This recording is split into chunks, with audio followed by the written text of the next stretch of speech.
अमित शाह के घर पे आज सुबह सुबह एक बड़ी मीटिंग हुई। आज सुबह सुबह इतनी बड़ी मीटिंग क्यों बुलानी पड़ी?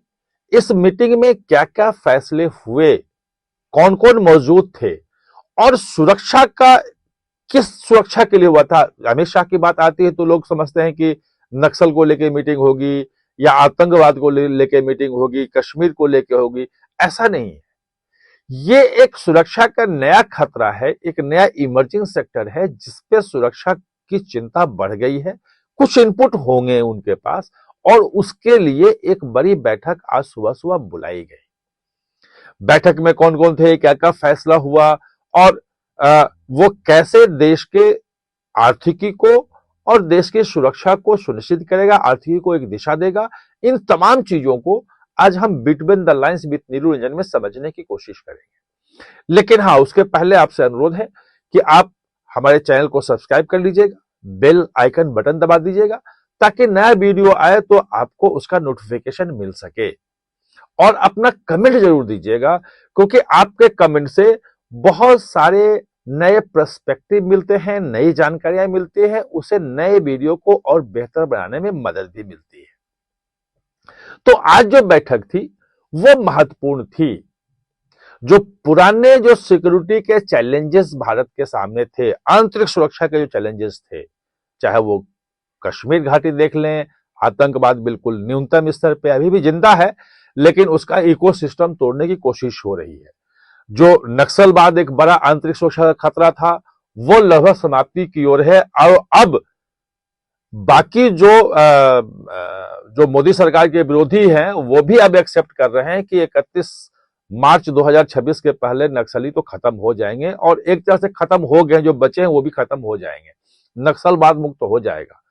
पूर्वोत्तर में पूरी तरह शांति है। मणिपुर में जो एक बीच में डिस्ट्रप्शन आया था वहां भी अब नए सिरे से सरकार बनाने की कोशिश शुरू हो गया, नहीं कि वहां भी शांति आ गई है। तो ये नया खतरा आया कहां? पुराने खतरे तो खत्म हो रहे हैं, नया खतरा आया कहां? ये जो नया खतरा आया है वो नए खतरे के संकेत मिल रहे हैं वो शिपिंग इंडस्ट्री से। नौ परिवहन, जो भारत के तमाम जो आयात निर्यात होता है वो समझिए कि लगभग 90-95%, मुझे परसेंटेज ढंग से ध्यान नहीं है लेकिन अधिकांश वो शिपिंग के थ्रू होता है, समुद्र के रास्ते होता है। और भारत का निर्यात में जिस ढंग से बढ़ रहा है, भारत जो कोशिश कर रहा है, जो भारत की कोशिश है कि हम मतलब 2047 तक विकसित देश बने और उस विकसित देश बनने में $30 ट्रिलियन की इकोनॉमी अगर होगा तो आप सोच सकते हैं निर्यात कितना बड़ा होगा और कितना सब कुछ निर्भर करेगा। उस सेक्टर पे सिक्योरिटी का एक खतरा आ गया है। अभी कोई बहुत ज्यादा सिक्योरिटी की बात नहीं होती थी, जो पोर्ट्स हैं वो अपने प्राइवेट सिक्योरिटी वगैरह रखते थे और वही सब इंतजाम करते थे, हैंडल करते थे। अब हुआ है कि नहीं, पोर्ट में एक बाहरी सिक्योरिटी एक सीआईएसएफ की होती थी, लेकिन आज जो फैसला हुआ है ये कि अब सीआईएसएफ पूरी तरह से पोर्ट की सिक्योरिटी ले लेगा। जो security agency, private security agency जो सिक्योरिटी गार्ड उपलब्ध करवाते हैं उनको ट्रेनिंग भी सीआईएसएफ देगा और जो भी एजेंसी वहां काम कर रही है वो सब रजिस्टर्ड होंगी, प्राइवेट सिक्योरिटी एजेंसी भी रजिस्टर्ड होंगी। उसका जितने लोग काम करने वाले हैं, जो सिक्योरिटी गार्ड्स हैं, वो सब रजिस्टर्ड होंगे, वो सबका पूरा का पूरा बैकअप रखा जाएगा, डाटा रखा जाएगा, क्योंकि कहीं से भी खतरा आ सकता है। ये सीआईएसएफ को पूरी जिम्मेवारी दी गई है। सर्बानंद सोनोवाल जो शिपिंग मिनिस्टर थे हैं वो भी मीटिंग में थे और बड़े लोग थे। इसी बैठक में यह हुआ कि भाई जल्द से जल्द हमें अब ब्यूरो ऑफ पोर्ट सिक्योरिटी बनाना है, उसका गठन करना है। यानी कि पोर्ट सिक्योरिटी के लिए एक पूरा का पूरा डेडिकेटेड एक एजेंसी तैयार होगी, उसका महानिदेशक होगा जो पूरे देश में पोर्ट की जितनी सिक्योरिटी है वो सबकी जिम्मेवारी संभालेगा। ठीक उसी तरह से जैसे bureau of civil aviation security है, जो हवाई यातायात के जितने भी पहलू हैं सिक्योरिटी से जुड़े हुए सारी की सारी जिम्मेवारी संभालता है। एक डीजी होगा, जो नया जो ब्यूरो ऑफ पोर्ट सिक्योरिटी बनेगा उसका एक डीजी भी होगा, जो आईपीएस होगा, सीनियर लेवल का आईपीएस होगा, जैसे सीआईएसएफ का होता है डीजी होता है, ये ब्यूरो ऑफ सिविल एविएशन का डायरेक्टर जनरल होता है, वैसे उसका भी डायरेक्टर जनरल होगा।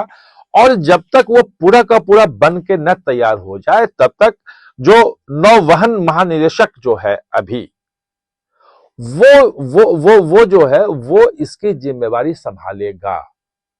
यानी कि पूरा का पूरा शिपिंग सेक्टर जो है, जो भारत के जो इकोनॉमिक ग्रोथ का एक बड़ा आधार, कहिए कि वो लाइफ लाइन जो है वो ये शिपिंग ही है। अगर भारत विकसित भारत बनेगा तो शिपिंग सेक्टर ही उसका लाइफ लाइन है। और शिपिंग सेक्टर जो है वो सिर्फ जहाज पे सामान लाना उतारना यहां तक सीमित नहीं है। कौन सा सामान आ रहा है उसमें कहीं स्मगलिंग का सामान तो नहीं आ रहा है, उसकी जिम्मेवारी किसकी होगी, चेक करेगा कौन करेगा। उसमें कहीं ड्रग स्मगलिंग तो नहीं हो रहा है। आपने देखा था कि मुंद्रा पोर्ट में कैसे जो है वो 21,000 करोड़ का जो है वो हीरोइन पकड़ा गया है। 3,000 किलो हीरोइन मुझे जहां तक ध्यान है पकड़ा गया था। उसमें से 50-60 लोग अरेस्ट भी हो चुके हैं, चार्जशीट सब लोग खिलाफ हो चुकी है। बड़े बड़े लोग मछलियां उसमें फंसे थे। लेकिन ये जो आ गया था ये ना आ पाए, इसकी जिम्मेवारी कौन लेगा? वहां का पूरा सिक्योरिटी की जिम्मेवारी जो है वो संभालने के लिए एक अलग से संगठन जो है वो बनेगा, ब्यूरो ऑफ पोर्ट सिक्योरिटी करके। और इसके लिए आधार पहले तैयार किया गया था। अमित शाह बिल्कुल पहले सोच लेते हैं कि आगे क्या खतरा आने वाला है, कैसे कानूनी रूप से उसको मजबूत किया जाएगा। तो उसके लिए मर्चेंट शिपिंग एक्ट जो है वो इसी साल पास हुआ संसद से, वो बन गया है और उसी में ये ब्यूरो ऑफ पोर्ट सिक्योरिटी बनाने का प्राविधान है। तो इस तरह से आज की मीटिंग में शिपिंग सेक्टर का जो खतरा आ रहा है, आगे आने वाले समय में जो खतरा है, उसकी सुरक्षा के जो उपाय कैसे कैसे किए जाने हैं, इन तमाम चीजों पर बड़े फैसले हुए। आप हमारे साथ चर्चा में जुड़े, इसके लिए बहुत बहुत धन्यवाद। और हाँ, चैनल को सब्सक्राइब करना ना भूलें, इसका बेल आइकन दबाएं ताकि नया वीडियो कोई भी आए तो उसका नोटिफिकेशन समय पे